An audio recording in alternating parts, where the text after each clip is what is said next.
wasn't originally thinking about becoming a professor of ecology and studying plant and soil ecosystems. It was late in my undergrad in Montreal at Concordia University where I took a single course in field ecology and I was hooked. My research program is in plant and soil ecology, which means that I get to go to interesting field sites and I study plant communities, and then we dig into the soil to see what's below ground. My research certainly has impact beyond what we do in the lab.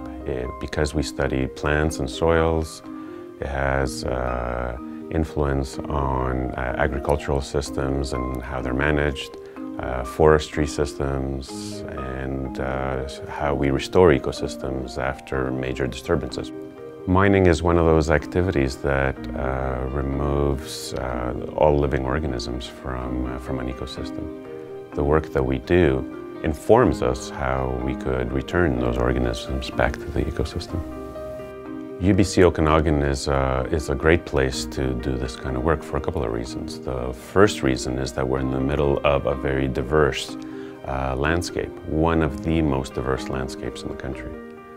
So studying natural ecosystems makes sense here. The second reason is that we've invested a lot of resources to building a world-class group here at UBC Okanagan. We have 5 research groups that work in that particular area, studying plants and soil microorganisms. I feel very fortunate living in the Okanagan. It's a beautiful place, and I really enjoy being outdoors, especially with my family. One unique thing about the work that I do is that a lot of it is natural history. It's these plants and fungi and animals that are in the field, and it's something that kids can really relate to as well, because even when I do that kind of work, it is like being a kid. So we get to connect that way. It's really great. I have a number of different concerns about how our ecosystems are affected by changes in the environment that are happening all the time.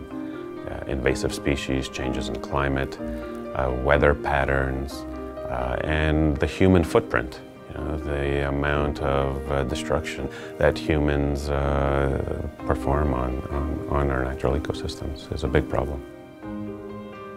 It's easy to feel negative about some of the changes that we see to the environment, but the one thing that makes me feel positive and optimistic is working at a university where we try and find solutions. And the most valuable part of this research, aside from our scientific findings, is training the students and their ability to then work on projects independently, to be really creative, and to be critical thinkers as they solve problems of our future.